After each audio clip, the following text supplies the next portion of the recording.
Assalamualaikum warahmatullahi wabarakatuh. Perkenalkan, nama saya Muhammad Kamal Besain dari kelas 11 TKJ 1. Dan ini menerangkan mapel tentang KK. Saya akan menerangkan apa itu sistem operasi Linux, apa itu Debian. Sistem operasi Linux adalah sistem berbasis Unix yang bersifat open source, memungkinkan pengguna untuk mengakses dan memodifikasi kode sumbernya. Linux banyak digunakan di berbagai perangkat, mulai dari server hingga perangkat mobile.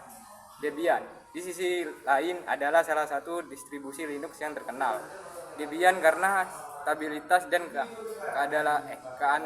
kendalanya, Debian memiliki repository perangkat lunak yang sangat dan merupakan basis bagi distribusi lain, termasuk Ubuntu. Debian mengikuti prinsip komunikasi dan menyediakan perbaruan perangkat lunak yang konsisten. 2. Syarat install sistem operasi Windows atau Debian. Bisa disebut flash disk dan Rufus iOS. Untuk menginstalasi sistem operasi Windows atau Debian menggunakan flash disk, Anda memerlukan beberapa syarat. 1. Perangkat keras. Komputer atau laptop, pastikan perangkat Anda mendukung sistem operasi yang diinstal.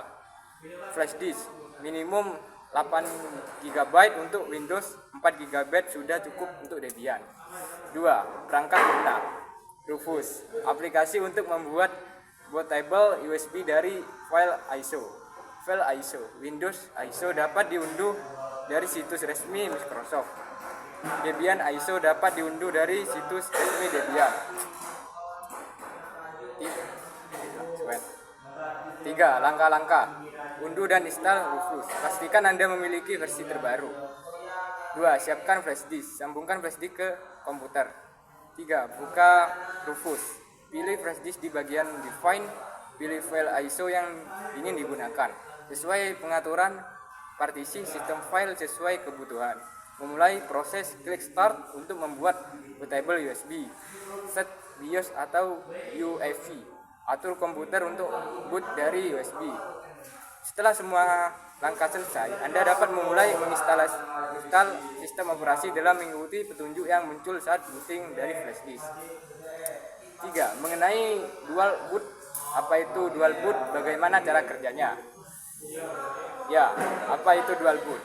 Dual boot adalah konfigurasi di mana dua sistem operasi diinstal pada suatu komputer, memungkinkan pengguna untuk memilih salah satu saat startup. Contoh umum adalah menginstalasi Windows dan Linux, seperti Debian dalam satu mesin.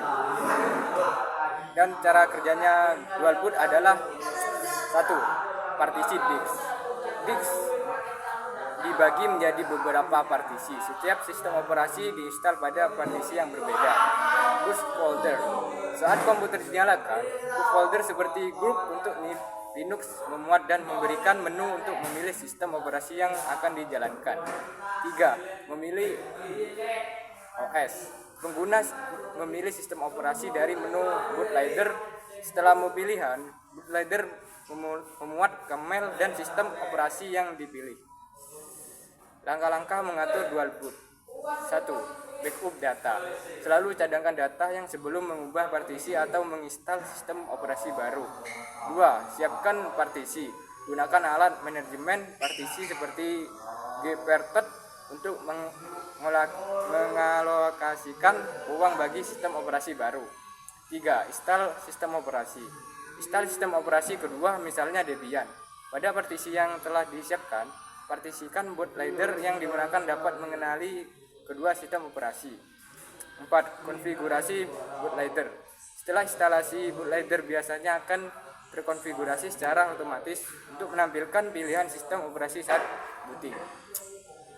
Dengan dual boot, pengguna dapat memanfaatkan kelebihan masing-masing sistem operasi sesuai kebutuhan. 4. Beberapa minimal user Debian sebut dan jelaskan minimal 10 CLI untuk user 8 atau sampai 5 CLI untuk root. Minimal user Debian. Debian dapat digunakan dengan satu pengguna biasanya dan satu pengguna root. Pengguna biasa adalah akun yang digunakan untuk aktivitas sehari-hari, sedangkan root adalah akun dengan hak akses penuh untuk mengelola sistem. Minimal 10 perintah CLI untuk pengguna biasa. 1. Sudo, menjalankan perintah dengan hak akses supersur. 2. apt update, memperbarui daftar paket yang tersedia. 3. apt upgrade, menginstal versi terbaru dari paket yang sudah terpasang. 4. apt install atau patch, menginstal paket baru. 5. Nano file, mengedit file menggunakan editor teks Nano. 6. IS, menampilkan daftar file yang direktur dalam direktur saat ini. 7. CD, direktori mengubah direktori kerja saat ini. 8. mkdir, direktori membuat direktori baru. 9. rm, file menghapus file. 10. cp, force direction, menyalin file dari sumber ketujuan. Minimal 10 perintah CLI untuk root. apt get disk upgrade, mengupgrade sistem dengan mempertimbangkan dispensi. 2. Abdus username, menambahkan pengguna baru ke sistem. 3. Aduser, username menghapus pengguna dari sistem. 4. Passwd, username mengubah kata sandi untuk tertentu. 5. vsudo, mengedit file sudo dengan aman. 6. Sistem CTL start service, memulai layanan service tertentu. 7. Sistem CTL stop service, menghentikan layanan tertentu.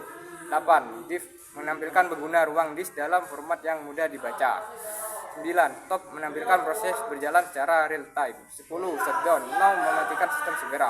Pengguna biasa memiliki akses terbatas, sedangkan root memiliki kontrol penuh untuk mengolah dan mengonfigurasi sistem.